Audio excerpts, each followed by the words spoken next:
A nossa vida, irmãos, a vida cristã, ela tem 3 fases. O dia em que você se converte, você nasceu de novo, aí começa. Então começa com a conversão, com o novo nascimento. A segunda fase, tudo que você faz para Deus, você ganha uma alma, você dá uma oferta, você prega o evangelho para alguém, tudo que você faz, você traz água para quem está ministrando, tudo que você faz, você tem um pagamento, é o galardão.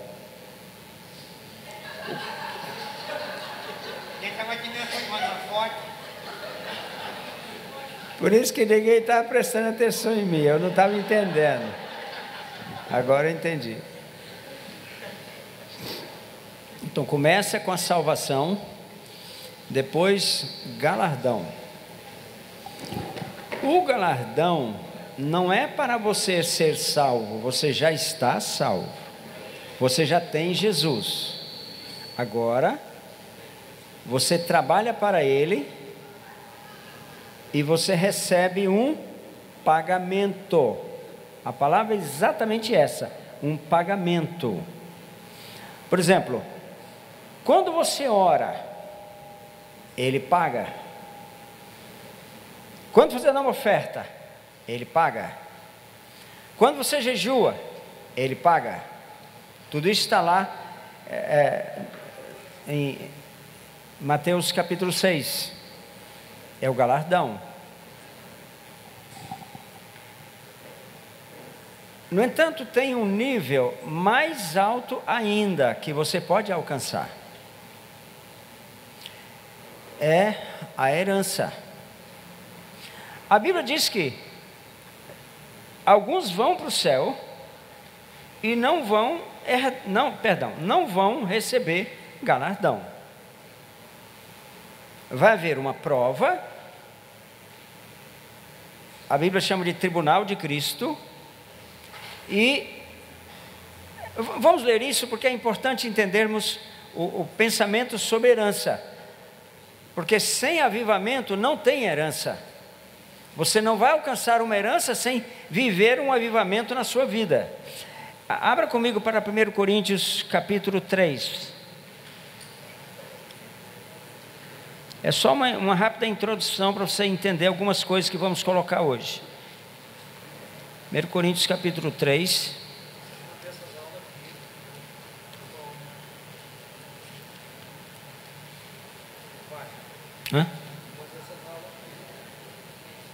Talvez fosse bom.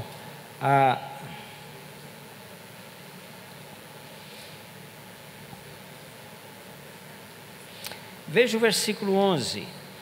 Porque ninguém pode lançar, 1 Coríntios 3,11, outro fundamento além de que foi posto, o qual é Jesus Cristo. Contudo, o que se alguém edifica sobre o fundamento é ouro, prata, pedras preciosas, madeira, feno, palha. Então são 6 características de galardão lá em cima: ouro, prata, pedras preciosas, madeira, feno e palha. Manifesta, quer dizer, vai aparecer, se tornará a obra de cada um. Você orou? Você orou hoje, você recebeu o galardão. Amém. Você recebeu um pagamento. Está anotado lá em cima. Tudo que você fizer está aqui. Pois o dia a demonstrará. Esse dia aqui fala de juízo. Quando a palavra dia aparece na Bíblia num sentido figurado, ela está falando de juízo de Deus. Quando a palavra ano aparece em sentido figurado, está nos ensinando sobre a longanimidade de Deus. Aqui é dia, portanto, juízo. O dia a demonstrará, porque está sendo revelada pelo fogo. E qual seja a obra de cada um, o próprio fogo aprovará. Se permanecer a obra de alguém que sob o fundamento edificou, esse receberá galardão. Se permanecer. O que vai permanecer? é o que você fez sob o fundamento, que é o Senhor. Tudo que você fez e buscou alguma glória para você, você não vai receber galardão, porque você já recebeu. Então o pagamento não vem. Você pode ganhar uma alma, 1000 almas para Jesus, mas se você buscou glória para você, não vai ter galardão. Agora, veja o seguinte, verso 15: se a obra de alguém se queimar, sofrerá ele dano, mas esse mesmo será salvo, todavia, como que através do fogo. Então, pode ser que alguém chegue no céu sem nenhum galardão, mas se foi para o céu, pelo sangue de Jesus, você chegou lá, mas sem nenhum galardão, entendeu? Da mesma maneira, alguém pode chegar no céu e não receber herança. O que é a herança? A salvação é pelo sangue de Jesus, o galardão é pelo que você faz, é a obra que você produz, mas a herança é uma condição que você alcança, uma condição eterna que você alcança. No julgamento, todos nós vamos ser julgados, como fala aqui. Você vai ser ou não considerado digno de tomar posse da herança. Ruth tomou posse da herança. Ela se casou com Boaz. Então, por isso estamos estudando o livro de Ruth em relação à herança, porque ela alcançou a herança. Então, a herança, a nossa herança é o nosso Boaz lá em cima. É o nosso casamento com ele. É a nossa união eterna com ele. É ele mesmo. Ele é a nossa herança, entendeu? Então, qual o caminho para alcançar a herança? É o caminho do avivamento. Vamos então agora para o livro de Ruth novamente. Só uma rápida introdução, não é?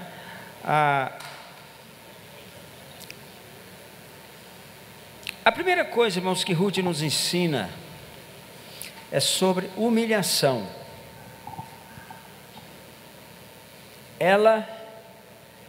Veja bem, Ruth, você pode ficar abrindo o livro de Ruth, porque eu vou ler vários versículos daqui a pouco no livro de Ruth. Mas olha para mim por enquanto. Quando ela deixou a sua terra, Moabe, e foi para a terra de Noemi, a sogra dela, olha a situação que ela enfrentou. Em primeiro lugar, ela provavelmente há indícios fortes, estudos concretos, bastante sérios, que nos ensinam que ela era filha do rei de Moabe. Então ela deixou de ser uma princesa para ir para a terra de Moabe. Só que lá na lei está proibido que um moabita entre na terra de Israel. E ela sabia disso. Está lá em Deuteronômio 25. Na lei está escrito que um moabita não podia entrar em Israel. Então, ela teve que se humilhar até o pó. Ela nem sabia se seria recebida em Israel. Só que ela conhecia já o Deus de Noemi. Ela fala: o teu povo é o meu povo. Ela não fala será o meu povo, ela fala é o meu povo. Então ela já havia se convertido. Outra coisa, como ela teve que se humilhar. Irmãos, então como isso começa? Começa com a cruz. A cruz tem 3 aspectos principais. Primeiro é dor. Dói. Cruz dói.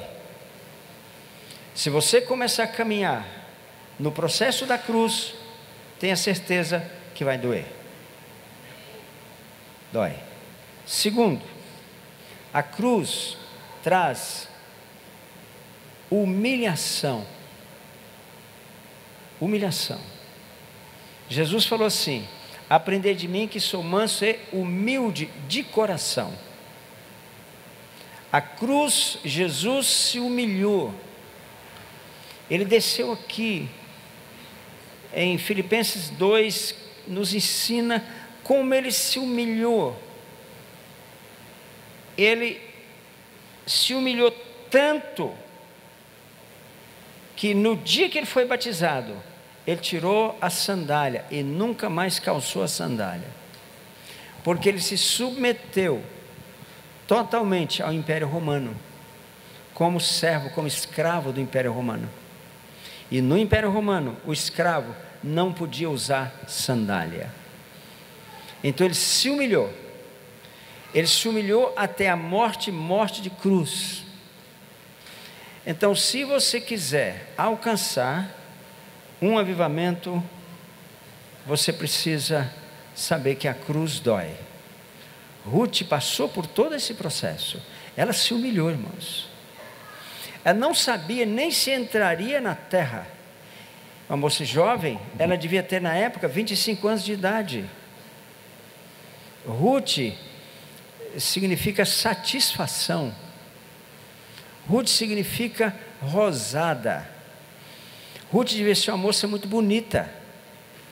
E provavelmente, porque ela tinha se casado com Quilion, o filho de Elimeleque e Noemi, mas ela não teve filhos em Moabe. Provavelmente ela era estéril, pode ser, porque ela não teve filhos e ela foi casada durante vários anos. Então, agora, ela se humilha para voltar para uma terra que ela nem sabe se vai ser recebida naquela terra. Ela é uma estrangeira. E aqui eu quero chamar a atenção dos irmãos para um ponto. Muitas vezes nós chegamos na igreja, estamos aqui na igreja, e tem uma pessoa que eu não conheço, é um estrangeiro. Ele chegou na igreja, talvez eu estava passando ali, ouviu os cânticos e entrou. Aí você chega ali, eu quero falar com o Rodrigo, eu passo por alguém que entrou aqui, talvez com o coração pesado, talvez com uma dor muito profunda, eu passo aqui, vou abraçar o Rodrigo e passo por ele. Essa era a situação de Ruth, ela não sabia se seria recebida. Então, irmão, aqui na igreja, quando você vê alguém que você não conhece, vai lá. O Rodrigo, o Samuel, você já abraçou o Samuel muitas vezes, você conhece quem é o Samuel. Mas tem alguém que você não conhece, chega lá, abraça essa pessoa, pergunta o nome. Ah, que bom ter você aqui e tal, olha, você já conhece Jesus. Então, essa situação foi exatamente a situação que Ruth experimentou. E ela se humilhou, irmãos, ela se humilhou. Olha, irmãos, quando Paulo se converteu, ele estava com o peito bem inchado. A primeira carta que ele escreveu foi a carta aos Gálatas. E quando ele escreve a carta aos Gálatas, ele fala assim: eu, apóstolo como eles, se referindo aos apóstolos Pedro, João, Tiago, todos os apóstolos em Jerusalém. Quer dizer, ele estava, eu apóstolo como eles. Ele tinha se convertido há pouco tempo atrás. Ele estava com o coração inchado, ele estava achando que era alguma coisa. Mas quando o tempo foi passando, irmãos, olha o que acontece com Paulo. Esse é o processo que Ruth passou, irmãos.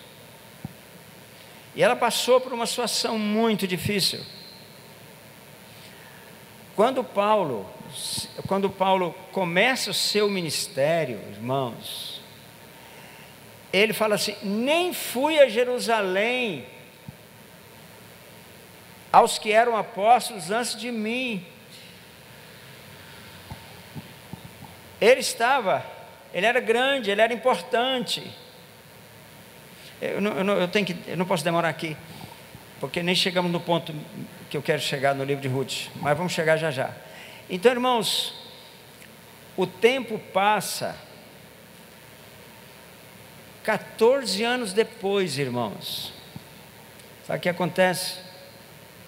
Ele fala assim: voltei a Jerusalém, em virtude de uma revelação, para me encontrar-se com Cefas. Agora ele tinha uma revelação de Deus, que ele não mais podia caminhar sozinho. Agora ele volta a Jerusalém, ele não está mais sozinho. Agora ele está com Barnabé. Então, esse processo de Deus em nós, o processo da cruz, começa com dor, continua com humilhação e termina com vergonha. Vergonha, irmãos. Um dia, e Deus precisa me levar a esse momento. Ele sabe como fazer isso. Um dia em Montes Belos, a minha secretária, eu ainda exercia uma profissão que eu tinha. A minha secretária chegou na minha sala, assim, ofegante, e falou assim: olha, o delegado quer que o senhor vá lá agora. Ele acabou de ligar, ele está dizendo para o senhor ir lá agora. O delegado manda um negócio por escrito. Ele não mandou não, ele só ligou. Mas eu fui.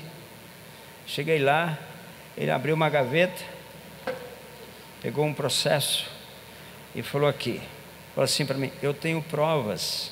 Mostrou um processo, que você é o chefe dos traficantes em São Luís de Montes Belos. Olha que notícia boa, entendeu? Mas no dia seguinte, a cidade inteira comentava isso. Eu era uma pessoa importante na cidade, entendeu? Vergonha. A vergonha faz parte desse processo, entendeu? Então, meu irmão, põe a boca no pó. A Bíblia fala assim: tu és pó. Tu és pó. Ora, se eu sou pó, eu tenho que meter minha boca no pó. Porque se eu colocar minha boca no pó, eu vou sentir o cheiro daquilo que eu sou. Senão eu vou achar que eu presto. Eu vou achar que eu sou alguma coisa. Porque no processo do crescimento de Paulo, irmãos, sabe o que aconteceu com ele? Lá na frente, 15 anos depois, ele fala assim: eu sou o menor dos apóstolos. Toma. Eu sou o menor dos apóstolos. Lá mais na frente ele fala assim: não sou digno de ser chamado apóstolo. Toma, Rodrigo. Toma. Não sou digno de ser chamado apóstolo. Lá no fim, ele fala assim: eu, o menor de todos os santos.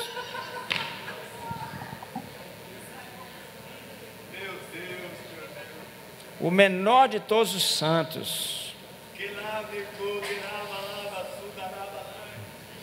Irmãos, as maiores riquezas de Cristo estão destinadas aos menores de todos os santos. Se você quer tomar posse dessas riquezas, as maiores estão destinadas aos menores. As maiores riquezas de Cristo estão destinadas aos menores de todos os santos, ou ao menor de todos os santos. Aí agora vamos então mostrar algumas coisas no livro de Ruth em relação a essa caminhada dela, tornando-se essa pessoa que nós falamos. Agora eu vou ter que achar a Ruth aqui.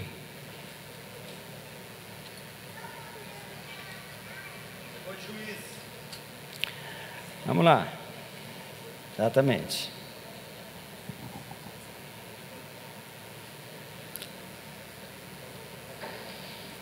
Veja no 2, versículo 8. Inclusive o pastor Heber tinha pedido que eu ministrasse hoje sobre, eu esqueci de falar isso no início, sobre o voto de Ruth. Por que eu não vou ministrar hoje? Porque eu tenho que dar 2 aulas antecipando a aula sobre o voto. E não seria hoje, não tinha como dar essa aula hoje.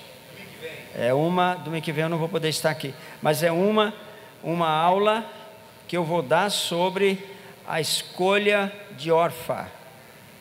E a outra aula sobre submissão, a submissão de Ruth. Então nós vamos dar essas 2 aulas que vai preceder o ensino sobre o voto de Ruth. Veja o versículo 8.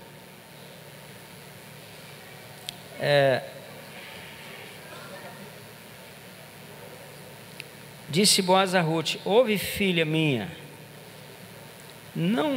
não vás colher a outro campo, nem tampouco passes daqui, porém aqui ficarás com as minhas servas. Então, irmãos, aqui tem uma coisa que nós precisamos descobrir, cada um de nós, e que não é fácil descobrir isso. Boaz fala para Ruth: não vás colher a outro campo. O que Boaz está dizendo, irmãos, é que só existe uma fonte. Eu sou essa fonte, ele está dizendo. Só tem uma. Aqui em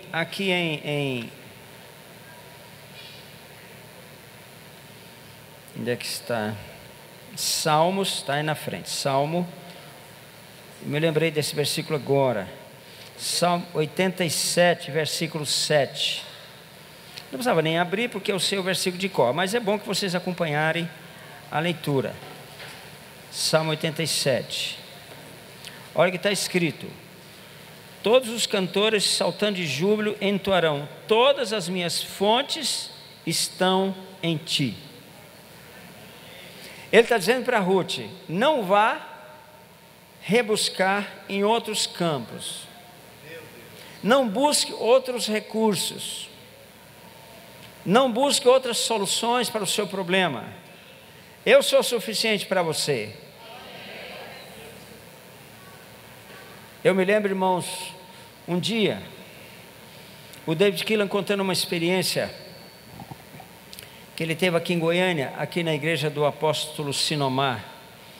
Isso tem muitos anos que aconteceu isso. Ele conta essa história, eu ouvi ele contar numa das suas ministrações, que uma irmã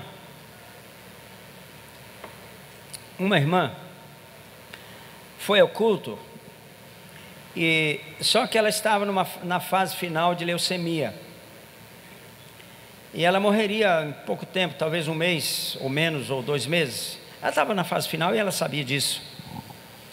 E aí o David Keelan mandou que o pessoal dançasse, e dançasse com ele. E ela então foi dançar com ele, e sentiu, quando estava dançando com ele, um calor muito grande no corpo. Esquentou demais o corpo dela.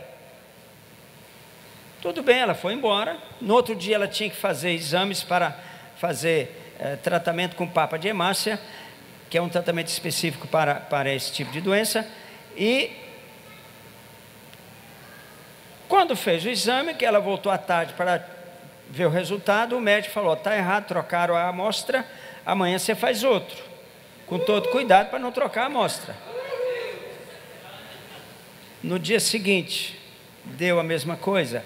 O médico então perguntou: o que aconteceu com você? Você não tem nada. Ela falou assim, ela era uma irmã muito tímida. Sabe o que ela falou para o médico? Falou: eu dancei com ele. Então dança com ele.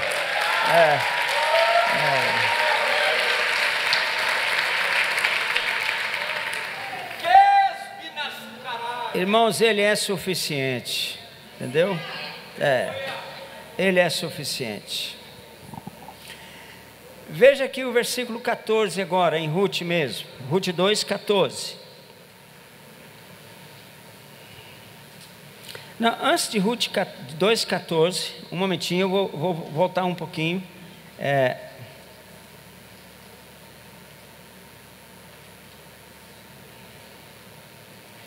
Eu preciso colocar uma coisa aqui primeiro no versículo 5, para um melhor entendimento do que nós estamos falando. Volta para Ruth 2:5. Volta aí.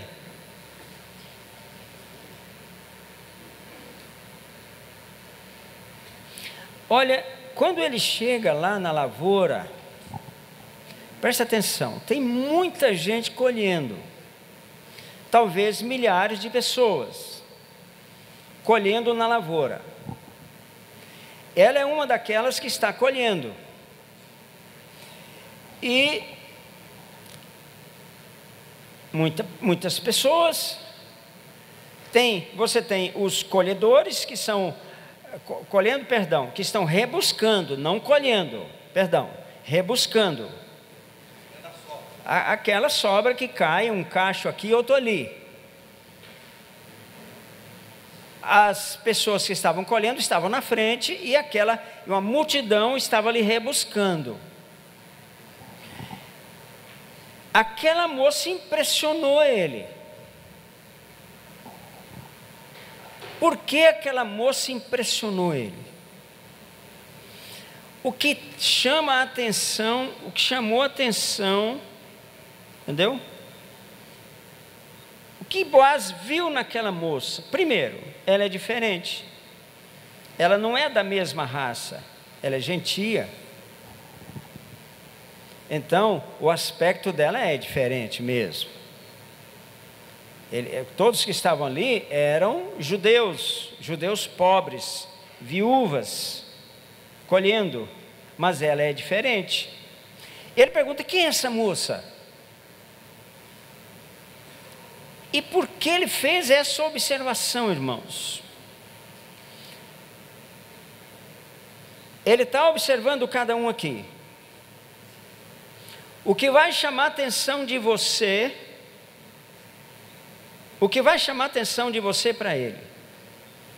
Olha no capítulo 3, versículo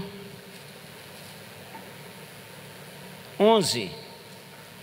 Agora, pois minha filha, ele chama ela de filha por enquanto, ele tem mais idade do que ela, ele é bem mais idoso, talvez aí uns 45 anos, ela tem 25.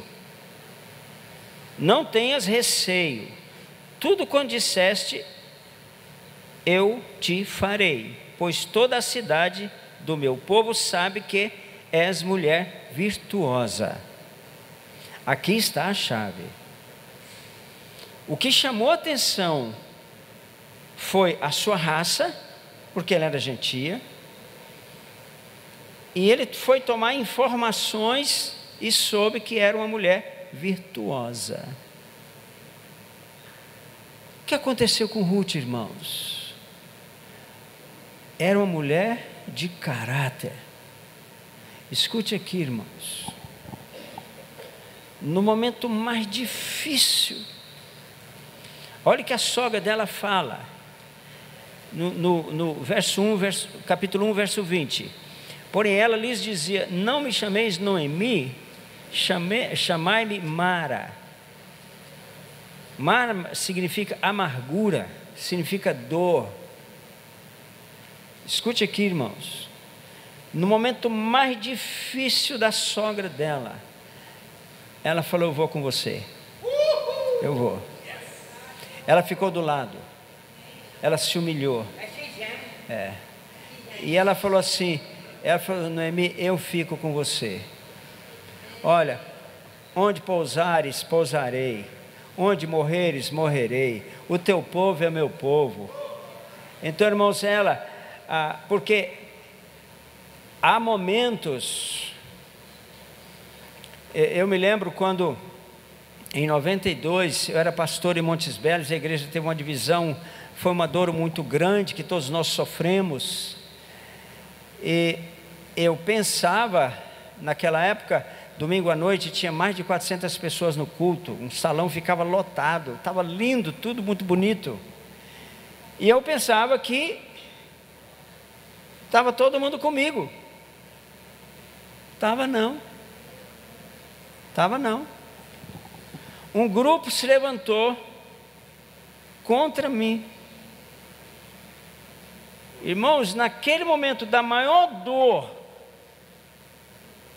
o líder desse grupo chegou para mim e falou assim: vai embora dessa cidade, aqui não é mais lugar para você. Falou desse jeito, irmãos. Você sabe quem está com você no momento da dor, no momento da sua prova, é que você vai saber quem está com você, quem tem aliança, quem é fiel, entendeu? Quem é fiel vai demonstrar para você no momento da sua dor. Naquele tempo, irmãos, naqueles dias, quantas pessoas, eu tinha certeza que eram meus discípulos, não eram não. Me traíram. Ruth ficou ao lado da sua sogra, no momento da maior dor, imagina, foi para lá, tudo bem, família, tal, marido morre,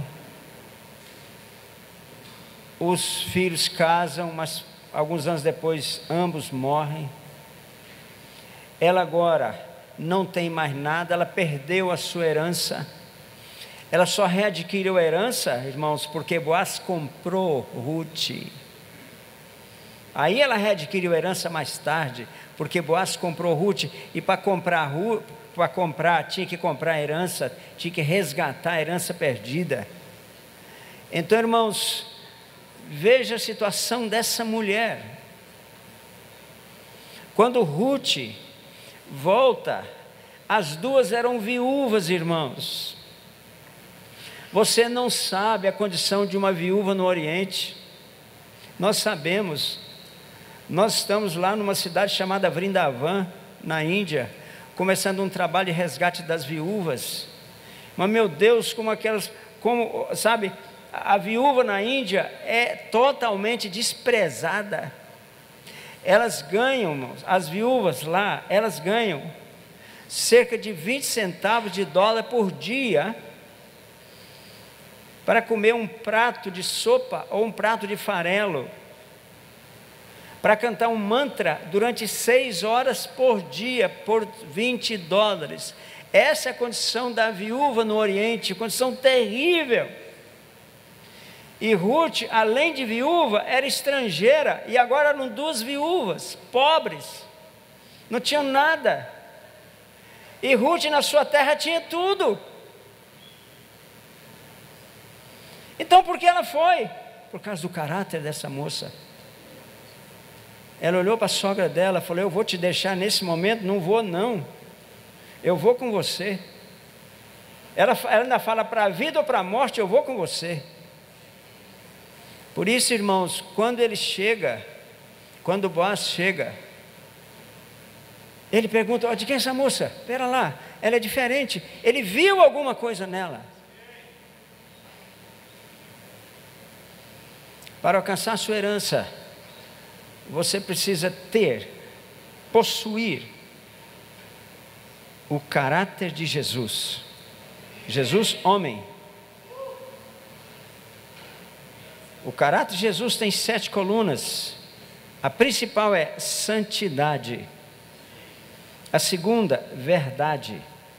A terceira, justiça.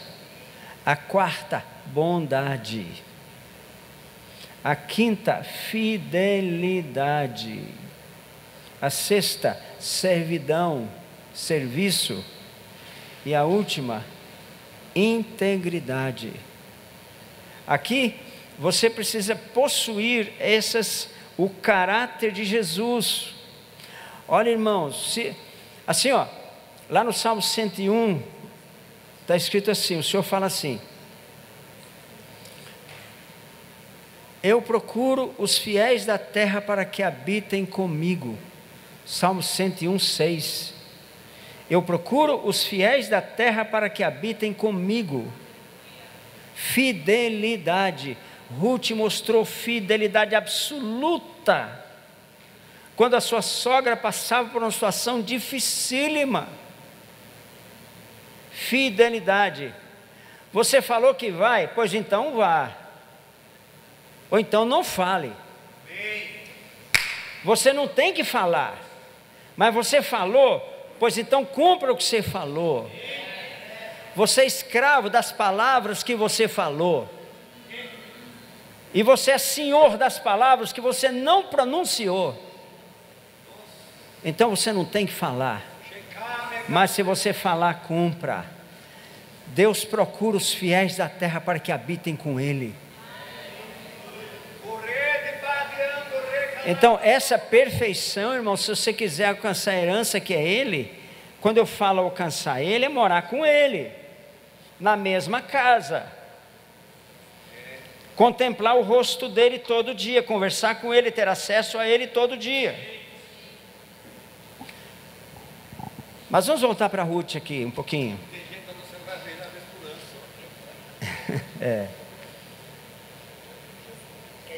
Então, irmãos, Ruth, irmãos, ela é especial. Ela é especial. Porque ela fala: o teu povo é o meu povo. Vamos entender isso aqui, irmãos, um pouquinho. Ruth, primeiro, ela tem uma visão. Primeiro, olha aqui, irmão, olha para mim. Era muita gente colhendo. E Boaz chega e vê aquela moça lá. Mas era muita gente.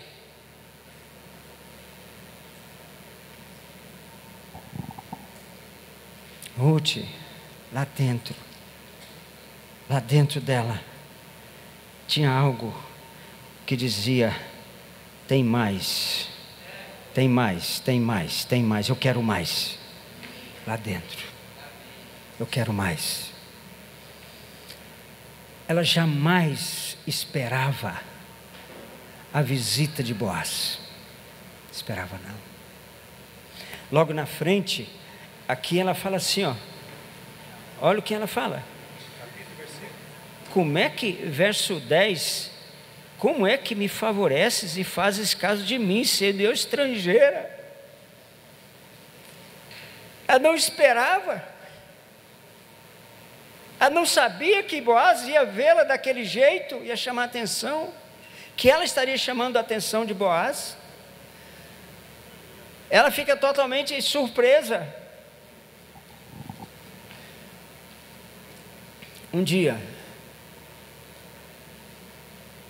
quando Abraão volta de uma guerra, ele resgata o seu sobrinho Ló, com a sua família, e mais um grupo grande que tinham sido levado escravos na guerra. E quando ele volta da guerra, irmãos, vem ao encontro dele Melquisedeque. Melquisedeque vem ao encontro dele.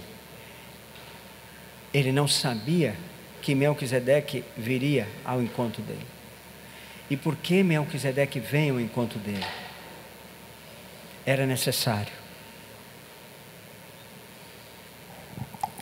Porque Ló havia feito uma escolha terrível. Havia acontecido uma divisão. E olha o que Ruth faz agora, irmãos. Que mulher extraordinária. Havia uma divisão. Olha aqui comigo, irmãos, em Gênesis, capítulo 13. Olha o que aconteceu.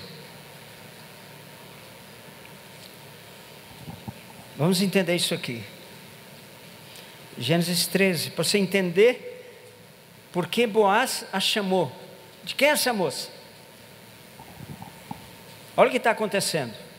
É algo muito grande que está acontecendo. 13:1. Saiu, pois, Abrão do Egito para o Neguebe. Ele tinha passado alguns anos no Egito, ele e sua mulher, e tudo que tinha, e Ló com ele. Era Abrão muito rico, possuía gado, prata e ouro. Fez as suas jornadas do Neguebe até Betel, até o lugar onde primeiro estivera a sua tenda, entre Betel e Ai, até o lugar do altar que outrora tinha feito. E aí Abrão invocou o nome do Senhor. Olha para mim, irmãos. Muitos de nós, eu no meio, há uma situação, há um problema, há uma luta, há uma necessidade, nós vamos para o Egito. Nós vamos buscar os recursos do Egito. Foi o que Abrão fez. Havia uma fome. Abrão foi buscar os recursos do Egito. Ficou lá alguns anos. Situação, não vamos discutir o que aconteceu com ele lá, não vale a pena agora. Passou por uma situação muito difícil lá. Foi expulso do Egito pelo faraó. Quando um crente, irmãos, ele está no mundo, mas o mundo não está nele. Ele não quer aquilo. Eu estive nessa situação, irmãos, cerca de 8 anos. Eu não queria aquilo, mas eu estava lá, não era o meu lugar. Mas eu não conseguia sair. Só que um dia, você vai entender o que eu vou falar agora. Um dia, eu estava num hotel lá em João Pessoa, em Tambaú, num congresso médico. Eu fiquei sozinho no quarto, peguei o quarto mais caro do hotel, que era para vista para o mar. O mar batia assim nas rochas. Eu estava cansado do mundo. O mundo não cabia aqui dentro, eu não queria mais aquilo. Eu estava comendo bolotas tinha muito tempo. 3 horas da tarde. 3 horas da tarde. Eu coloquei uma cadeira, o quarto carpetado no centro do quarto. Ajoelhei. E comecei a chorar ali, de joelhos. Comecei a chorar. Coloquei os cotovelos assim, chorei. E dormi. Eu nunca havia dormido de joelhos. Sabe que hora eu acordei? 8 horas da noite. Mas aqui dentro tinha um negócio gostoso. Ele tinha me aceito de novo na casa dele. Eu tinha voltado para a casa dele, nunca mais caí depois daquele dia, nunca mais. Ele tinha me aceito de volta, irmãos. Abrão, onde ele foi, que homem, irmãos? Ele foi buscar o altar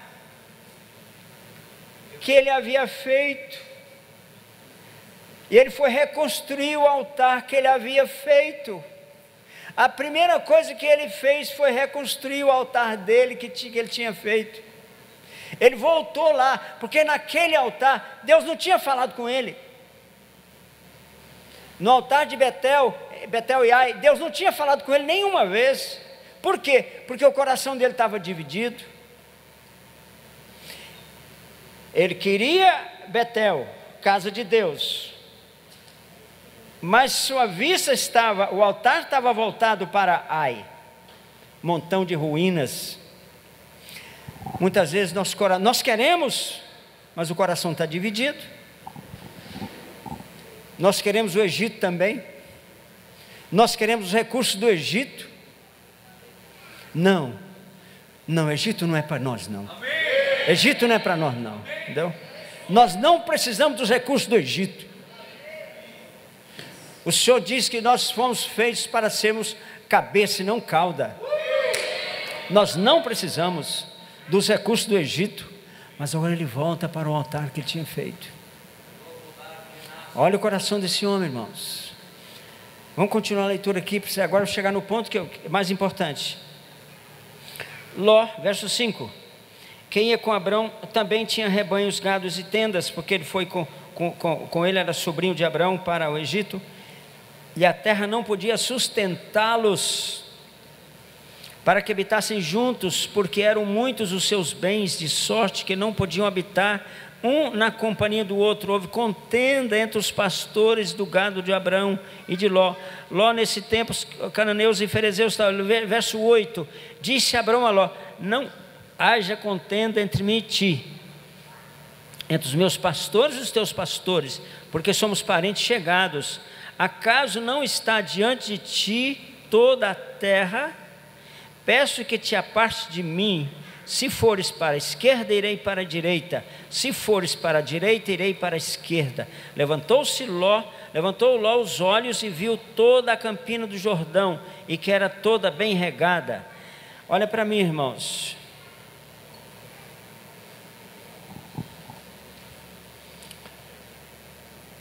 Quando você tiver, e tudo isso faz parte dessa caminhada, da formação do caráter do Senhor em nós. A cruz é um processo de perda. Enquanto você não encara e não assume a cruz, está tudo bem com você. É bênção sobre bênção. Mas quando você assume a cruz, tudo fica amargo. Começa a ficar amargo. Era Noemi, agora é Mara. Agora vai ficar amargo. Vai ficando difícil. As provas vêm. As dificuldades vão se somando. Aí, o que você faz? Busca o Egito.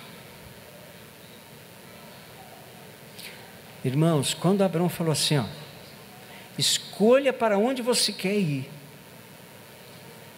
Sabe o que Ló escolheu?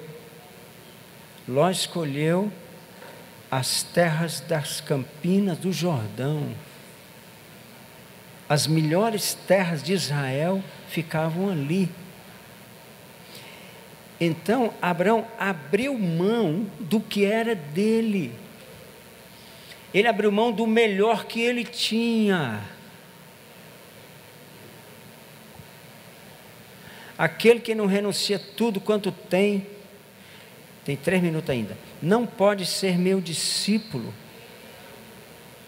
Abraão abriu mão do melhor que ele tinha, que eram as campinas do Jordão. Ele foi para uma terra seca, e o sobrinho dele tomou posse da melhor terra que havia naquela época, que o herdeiro era ele. Então aqui está um princípio da cruz.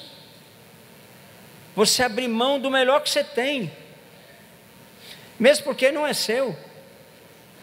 Então abra mão. A cruz é isso. Na cruz você vai entender que tudo é dele, por ele, para ele. Então abra mão do melhor que você tem e entregue, entregar, perder, é o processo da cruz. O processo da cruz é um processo de perda. Então comece a perder, seja um perdedor. Seja um perdedor. Então, irmãos, veja aqui o que acontece com esse homem. Eles se separam. Aí, irmãos, Ló, olha para mim, Ló foi para onde? Versículo 12: habitou Abrão na terra de Canaã, e Ló nas cidades da campina, e armando as suas tendas até Sodoma. Vai ser de queda em queda. Um abismo chamou outro abismo. Ele foi caindo até Sodoma. E quando o Senhor vem para destruir Sodoma, ele só foi salvo por causa da intercessão do tio dele. Mas ele foge para uma montanha com 2 filhas. E a filha mais nova tem um filho com ele, com o pai. Sabe o nome que esse filho tomou? Moabe. Moabe. Agora Deus levanta essa moça moabita para uma restauração de um relacionamento. Lá na frente, mais de 400 anos cerca de 1000 anos depois, Deus agora vai fazer um processo de restauração de um relacionamento que foi quebrado. Ele quer restaurar os relacionamentos.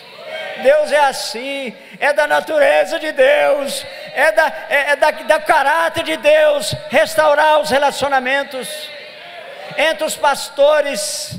Sabe, irmãos, pastor aí de salto alto, pastor que acha que alguma coisa não é não. Hoje, irmãos, quanto maior a igreja, mais o pastor está de salto alto.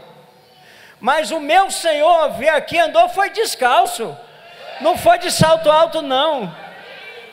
Agora vem essa moça, irmãos, e através dela, ela restaura o relacionamento do povo de Israel com Ló, e a salvação alcança seu povo, e alcança o mundo inteiro, por causa dessa moça. Amém? Vamos ficar em pé, vamos cantar essa canção de novo, Valéria.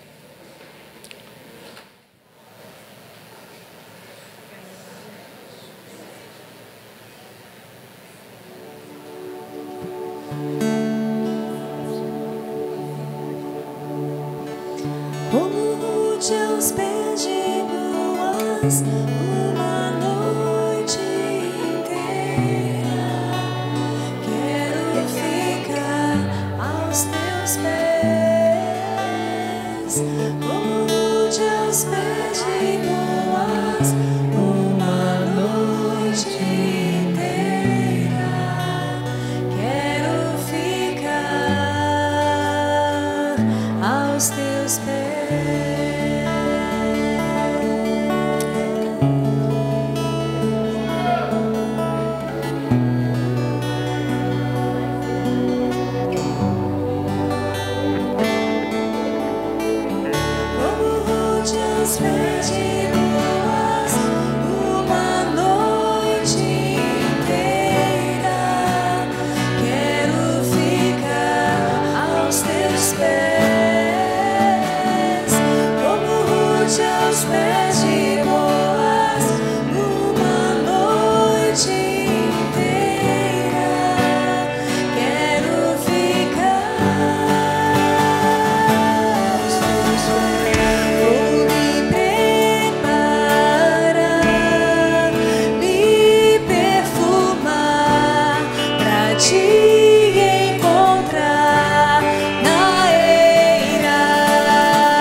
Levanta as suas mãos bem alto para Ele.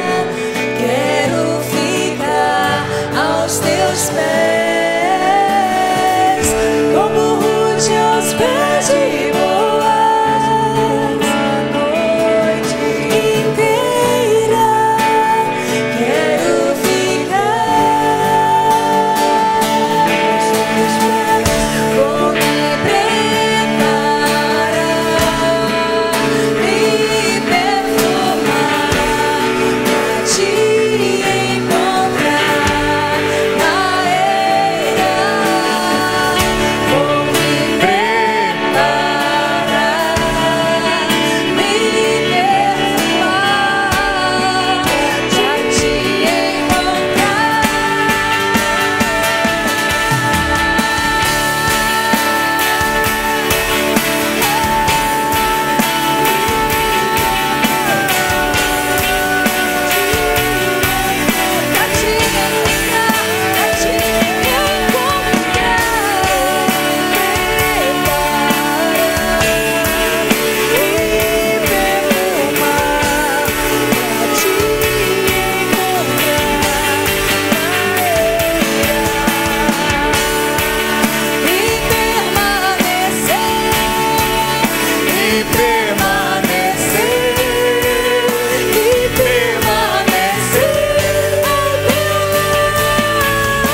aos teus pés. Erga suas mãos bem alto.